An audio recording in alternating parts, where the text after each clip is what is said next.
Hello everyone, welcome to my channel. कैसे हैं आप सब? आई होप आप सब ठीक ही होंगे। इस वीडियो में हम पॉलिटिकल साइंस का क्लास 11 की पॉलिटिकल साइंस का चैप्टर नंबर 3 करने वाले हैं, ठीक है, जो कि हमारा है इलेक्शन एंड रिप्रेजेंटेशन। अब इस चैप्टर में हम क्या पढ़ने वाले हैं? इस चैप्टर में बेसिकली हम इलेक्शन सिस्टम को जानेंगे। अब आप सोचोगे इलेक्शन सिस्टम, इलेक्शन में क्या होता है? वोट ही तो देनी होती है। तो इसमें हमें क्या पढ़ना है? तो इसमें बहुत सारी चीज़ें पढ़ने को आएंगी, जैसे इलेक्शन को कंडक्ट कौन कराता है, किस तरीके से कंडक्ट होता है।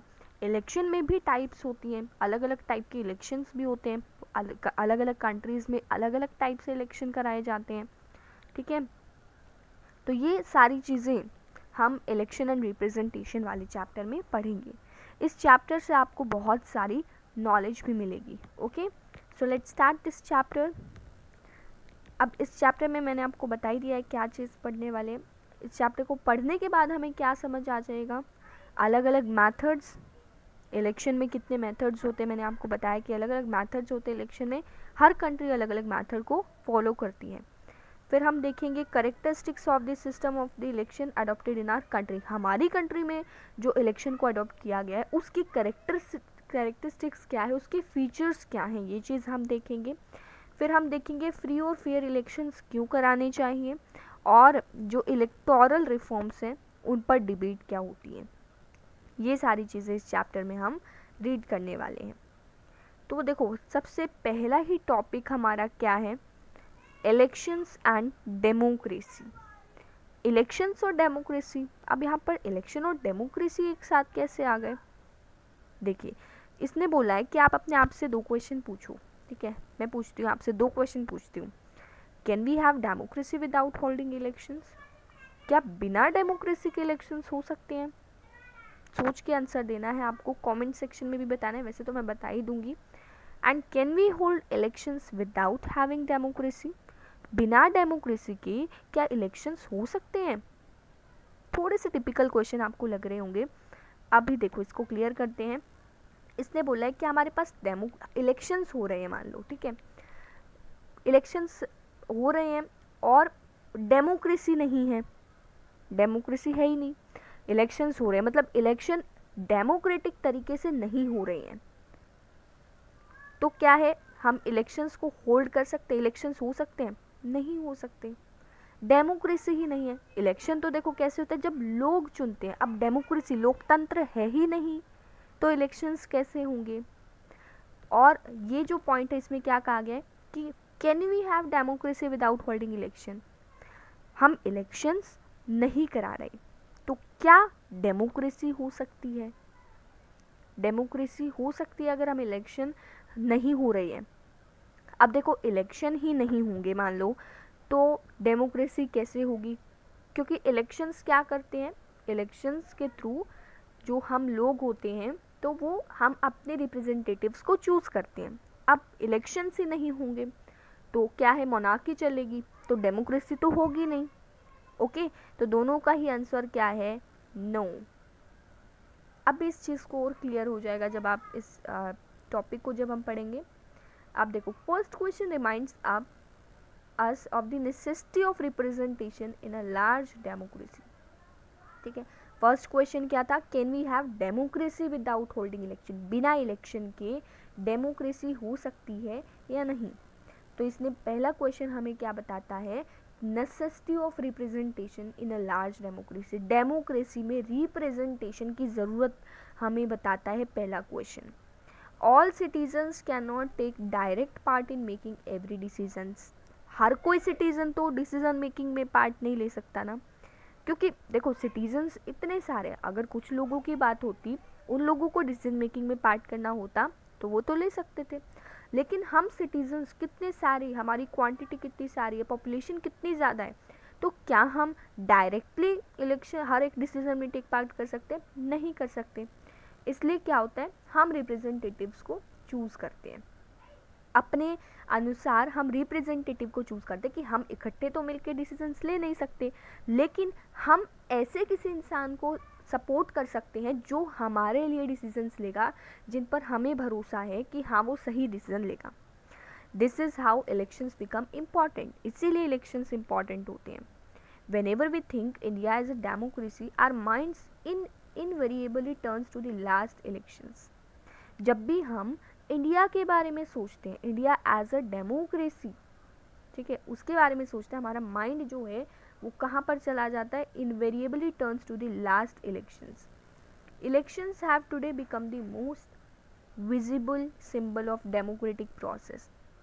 इलेक्शंस आज के टाइम पर एक बहुत विजिबल सिंबल बन गए डेमोक्रेटिक प्रोसेस का. मतलब इलेक्शंस की वजह से ही डेमोक्रेसी है, और डेमोक्रेसी है तभी इलेक्शंस हो रहे हैं. ठीक है, तो एक डायरेक्ट डेमोक्रेसी होती है और एक क्या होती है? इनडायरेक्ट डेमोक्रेसी होती है. ठीक है, और डायरेक्ट डेमोक्रेसी क्या होती है? देखो, डायरेक्ट और इनडायरेक्ट दो टाइप की डेमोक्रेसी होती है. डायरेक्ट डेमोक्रेसी में क्या होता है कि जिसमें सिटीजन्स जो हैं, हम लोग डायरेक्टली अगर डिसीजन मेकिंग में पार्टिसिपेट कर रहे हैं, गवर्नमेंट को चलाने में जो है पार्टिसिपेट कर रहे हैं, तो उसको हम डायरेक्ट डेमोक्रेसी कहेंगे. इनडायरेक्ट डेमोक्रेसी क्या होता है? जिसमें हम इनडायरेक्टली इन्वॉल्व होते हैं. अब देखो, डायरेक्ट डेमोक्रेसी सभी लोगों को चांस मिलेगा अपने अपने डिसीजन रखने का, ये डायरेक्ट डेमोक्रेसी में होता है. ठीक है, अब एक बड़ी कंट्री के लिए तो ऐसा पॉसिबल नहीं है. अगर एक छोटी सी कंट्री है, छोटी सी कंट्री में पॉपुलेशन कम होगी तो वो तो डिसीजन मेकिंग कर सकते हैं. लेकिन अगर हम बात करें बड़ी कंट्री की, तो वहाँ पर बहुत सारे लोग होते हैं, जिस वजह से ये चीज़ पॉसिबल नहीं है. ओके, अब इसमें एग्जाम्पल दे रखा है ancient city states in Greece. ठीक है, ग्रीस में ऐसा ही होता था, वहाँ पर डायरेक्ट डेमोक्रेसी को फॉलो किया जाता था. And many would consider local governments. अब देखो, हमारे इंडिया में कहाँ पर होती है डायरेक्ट डेमोक्रेसी? इंडिया में डायरेक्ट डेमोक्रेसी होती है छोटे लेवल पर, यानी कि पंचायत, म्यूनिसिपैलिटीज़. तो यहाँ पर डायरेक्ट डेमोक्रेसी होती है. यहाँ पर लोग क्या करते हैं कि कुछ ही लोग कैंडिडेट्स जो होते हैं वो खड़े होते हैं. अब उन कैंडिडेट्स में से वहाँ पर जैसे गांव वगैरह है, ठीक है, तो वहाँ पर क्या होता है, लोकल गवर्नमेंट्स की अगर हम बात करें तो उनको कैसे चूज़ किया जाता है? ग्राम सभा होती है, पंचायत होती है. तो लोग क्या करते हैं, डायरेक्टली कुछ गिने चुने कैंडिडेट्स में से डायरेक्टली उनको वोट देते हैं और फिर डिसाइड किया जाता है. तो यहाँ पर इंडिया में डायरेक्ट डेमोक्रेसी लोकल लेवल पर होती है. बट अगर हम बात करें कि अगर सेंट्रल लेवल पर या फिर स्टेट लेवल पर ये चीज़ होगी, तो ये चीज़ पॉसिबल नहीं है. ठीक है, This kind of direct democracy cannot be practiced when a decision has to be taken by lakhs और crores of people. अब हमारी इंडिया की पॉपुलेशन ही देख लो, कितनी ज़्यादा पॉपुलेशन है. तो इतनी ज़्यादा पॉपुलेशन में lakhs और crores की अगर पॉपुलेशन होगी तो पॉसिबल होगा ही नहीं कि डायरेक्ट डेमोक्रेसी कराई जा सके. That is why rule by the people usually mean rule by people's representative. तभी कहा जाता है कि रूल बाय पीपल मतलब लोगों का रूल से मतलब है लोगों के रिप्रेजेंटेटिव का रूल. लोग अपने अब लोग क्या है, सिंपली डिसीजन मेकिंग में पार्टिसिपेट नहीं कर सकते, तो लोग अपने रिप्रेजेंटेटिव्स को चूज़ करते हैं. फिर वो रिप्रेजेंटेटिव्स जो हैं वो गवर्नमेंट को चलाते हैं. ऐसी अरेंजमेंट में सिटीजन्स रिप्रेजेंटेटिव्स को चूज़ करते हैं that are actively involve, who are actively involve in governing and administering the country. मतलब हम क्या देखते हैं कि जो गवर्नमेंट है, ठीक है, तो वो अपना प्रचार भी करती है, अपनी रैलीज़ वगैरह भी निकाली जाती है. और जो सिटीजन्स को जो लगेगा कि जो गवर्नमेंट सही कर रही है, जो गवर्नमेंट एक्टिवली काम कर रही है, सिटीजन्स क्या करेंगे, उसी गवर्नमेंट को चूज़ करेंगे. अब एक गवर्नमेंट अगर रिसेंटली चल रही है, तो अगर सिटीजन्स को लगता है कि हाँ ये गवर्नमेंट बिल्कुल सही काम कर रही है, इस जैसा काम कोई नहीं कर सकता है, तो अगली बार भी उसी गवर्नमेंट को वोट दी जाएगी. ठीक है, the method follow to choose this representative is refer to an election. अब जिस मेथड से रिप्रेजेंटेटिव्स को चूज़ किया जाता है उसे हम क्या कहते हैं, इलेक्शन कहते हैं. सिटीजन्स का लिमिटेड रोल होता है डिसीजंस में टेकिंग पार्ट करने में और एडमिनिस्ट्रेशन को चलाने में. वो पॉलिसीज़ को बनाने के लिए इन्वॉल्व नहीं होते हैं. अभी रीज़न मैंने आपको बताया क्यों डायरेक्टली इन्वॉल्व नहीं होते हैं, इनडायरेक्टली इन्वॉल्व होते हैं. सिटीजन्स इनडायरेक्टली इन्वॉल्व होते हैं और अपने इलेक्टेड रिप्रेजेंटेटिव को चूज़ करते हैं. फिर वो जो रिप्रेजेंटेटिव है वो लोगों के अनुसार पॉलिसीज वगैरह बना देते हैं। In this arrangement where all major decisions are taken by the elected representative, the method by which people elect the representative becomes very important. अब जहाँ पर सारे डिसीजन जो हैं वो जो लोगों ने जिस रिप्रेजेंटेटिव को इलेक्ट किया है उसे लेने हैं, तो जिस तरीके से लोग रिप्रेजेंटेटिव को इलेक्ट करते हैं वो तरीका, वो मेथड एक इम्पॉर्टेंट चीज़ बन जाती है। ठीक है, क्यों? क्योंकि वो रिप्रेजेंटेटिव जिस रिप्रेजेंटेटिव को लोग चूज़ कर रहे हैं उसी रिप्रेजेंटेटिव को सारी चीज़ करनी है, सारी पॉलिसीज़ वगैरह बनानी है। तो ये देखना ज़रूरी होगा कि लोग किस तरीके से, किस मेथड से उस रिप्रेजेंटेटिव को चूज़ कर रहे हैं। सेकेंड क्वेश्चन हमने पढ़ा था, तो सेकेंड क्वेश्चन हमें क्या रिमाइंड दिलाता है कि that not all elections are democratic. सभी इलेक्शंस डेमोक्रेटिक नहीं होते हैं। ठीक है, कुछ इलेक्शंस ऐसे भी होते हैं जो अनडेमोक्रेटिक होते हैं। A large number of non democratic countries also hold election. अब कुछ कंट्रीज ऐसी भी हैं जो नॉन डेमोक्रेटिक है, डेमोक्रेसी को नहीं मानती, फिर भी वो इलेक्शंस कराती है। In fact non democratic rulers are very keen to present themselves as democratic. अब कुछ नॉन डेमोक्रेटिक रूलर्स होते हैं जो उस कंट्री पर रूल करते हैं, वो नॉन डेमोक्रेटिक होते हैं, लेकिन वो दिखाते अपने आप को क्या है कि वो डेमोक्रेटिक है, बट एक्चुअल में वो क्या होते हैं, नॉन डेमोक्रेटिक होते हैं। They do so by holding election in such a way that it does not threaten their rule.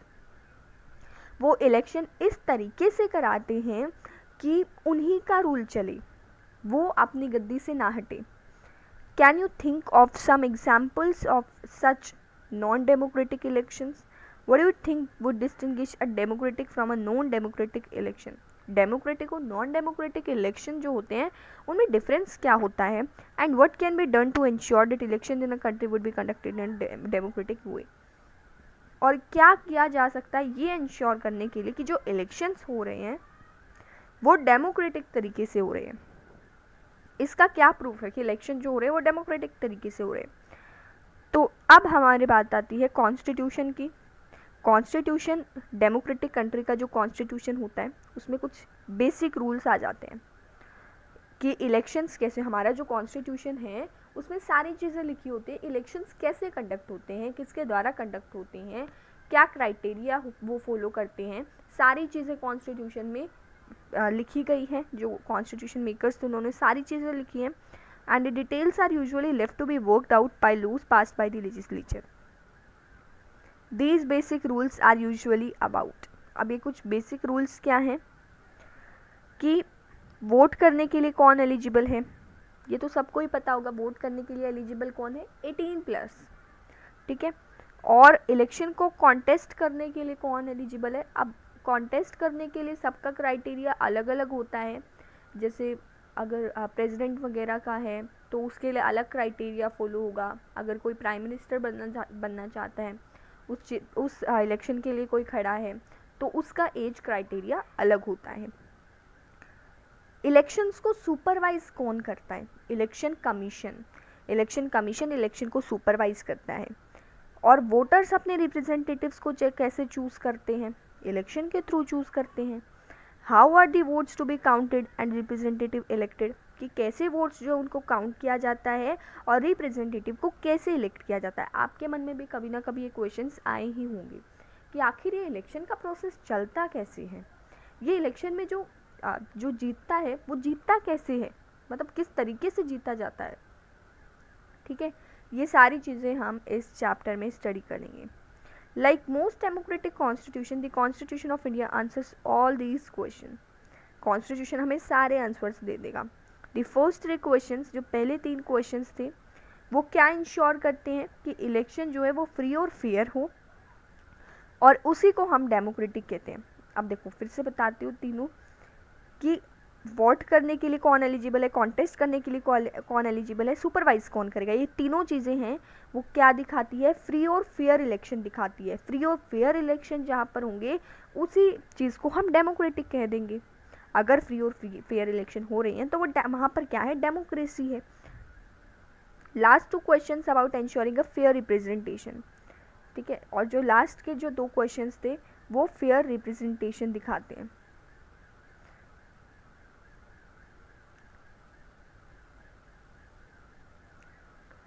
अब नेक्स्ट हमारा टॉपिक आता है इलेक्शन सिस्टम इन इंडिया। यहाँ तक वैसे सबको समझ आ गया होगा, अगर फिर भी आपके मन में कोई डाउट है तो आप कमेंट करके ज़रूर पूछना। अब इलेक्शन सिस्टम इन इंडिया की बात है। हमारे इंडिया में, हमारे भारत में इलेक्शन सिस्टम कैसे होता है, किस तरीके से बनाया गया है इलेक्शन का सिस्टम। तो हमने डिफरेंट मेथड्स देखे, सिस्टम्स ऑफ इलेक्शन देखे। You may have wondered that these were all about. You may have seen or read about different methods of electioneering or campaigning in the elections. तो हमने देखो अलग अलग methods देखे होंगे, किसी ने कुछ देखा होगा, किसी ने कुछ देखा होगा about elections. But what are the different methods of election? आखिर ये इलेक्शन के अलग अलग मेथड्स हैं क्या क्या? And there is a system of conducting election. अब बात आती है कि हमारा जो इलेक्शन है उसको कंडक्ट करने के लिए एक प्रॉपर सिस्टम को फॉलो किया जाता है, एक सिस्टमेटिक तरीके से हमारा इलेक्शन कंडक्ट करने का प्रोसेस जो है वो चलता है। ठीक है, there are authorities and rules, dos and about dos and don'ts. Is that what election system is all about? कि क्या होता है यहाँ पर अथॉरिटीज़ होती है, लोग मतलब कुछ लोगों के पास, कुछ पर्सन्स के पास अथॉरिटी होती है। वो देखते हैं कि क्या करना चाहिए, क्या नहीं करना चाहिए। तो क्या इलेक्शन सिस्टम का मतलब सिर्फ यही है? हमने देखा है कि क्यों जो कॉन्स्टिट्यूशन है उसको ये सारी चीज़ें लिखने की ज़रूरत है। How the votes to be counted and representative elected. You may have wondered why constitution needs to write down how the votes are to be counted and representative elected. अब हमने देखा है कि क्यों ये सारी चीज़ लिखने की ज़रूरत पड़ी है। Isn't it very obvious? People go and vote. Simple सी बात है भाई, आप क्या सोचोगे, इसमें क्या पढ़ना है, जाना है और वोट करना है। लोग जाते हैं, वोट करते हैं, ऐसा ही तो होता है। हाँ, ऐसा तो होता है, लेकिन उसके पीछे एक प्रॉपर सिस्टम होता है। Candidate who get highest vote gets elected. जिसको ज़्यादा वोट मिलते हैं वो जीत जाता है। That is vote elections are all over the world. क्या इतना ही है कि इलेक्शंस के बारे में सिर्फ इतना ही है? मतलब इलेक्शंस के बारे में क्या सिर्फ इतना ही है और कुछ नहीं है? बिल्कुल है, इतना तो ये तो कुछ भी नहीं है।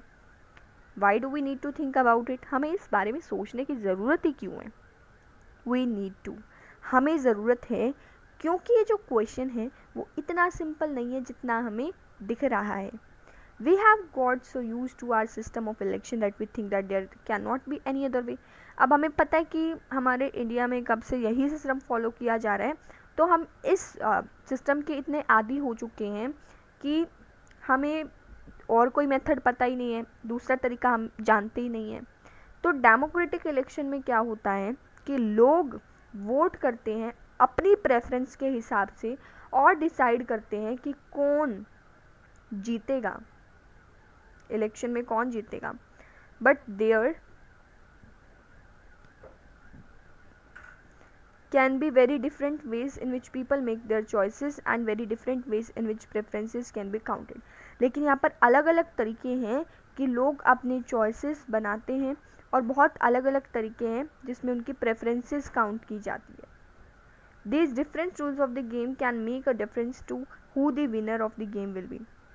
अलग अलग जो रूल्स हैं इस गेम के, मतलब इस इलेक्शन सिस्टम के अलग अलग जो रूल हैं वो एक डिफरेंस क्रिएट कर देती है कि विनर कौन होगा।